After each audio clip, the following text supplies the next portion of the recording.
آدم علیہ السلام کا بیٹا قابیل جو کھیتی باڑی کا کام کرتا تھا،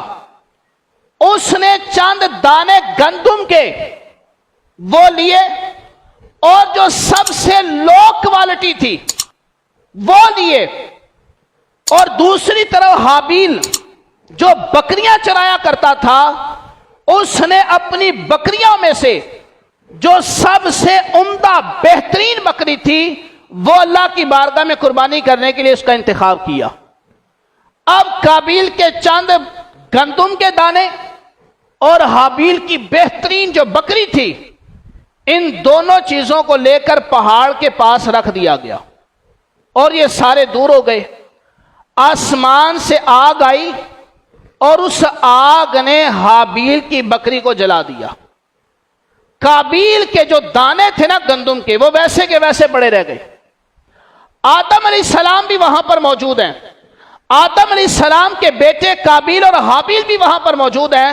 اور سب نے یہ منظر دیکھا کہ حابیل نے جو بکری اللہ کی راہ میں قربان کرنے کے لیے پیش کی تھی وہ بکری تو قبول ہو گئی، لیکن قابیل نے جو گندم کے دانے پیش کیے تھے وہ قبول نہ ہوئے۔ گویا کہ رب کی طرف سے یہ فیصلہ ہو گیا کہ وہ جو آدم علیہ السلام نے فرمایا تھا نا جس کی قربانی قبول ہو جائے گی وہ کلیمہ سے نکاح کر لے، تو حابیل کی قربانی قبول ہو گئی۔ اب اکلیمہ سے نکاح کرنے کا حقدار کون تھا؟ حابیل تھا۔ اب ایک بات تو یہ سامنے آئی، دوسری چیز کہ قابیل نے جو گندم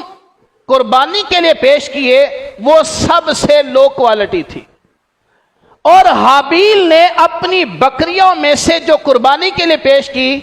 وہ اپنی بکریوں میں سے سب سے عمدہ، سب سے بہترین جو بکری تھی اس حابیل نے قربانی کے لیے اس کا بکری کا انتخاب کیا، تو رب تعالیٰ نے حابیل کی بکری کو قبول کر لیا قربانی اس کی،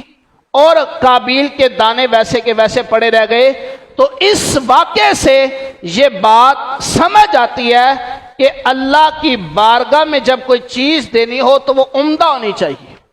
اللہ کی راہ میں ثواب کے لیے جب کوئی بندہ دے، چاہے کسی غریب کو دے، کسی بندے کی مدد کرے، یا وہ قربانی کا معاملہ ہو، جب بھی اللہ کی راہ میں دینا ہو تو اگر عمدہ چیز ہوگی تو اللہ کی راہ میں جلدی قبول ہو جائے گی۔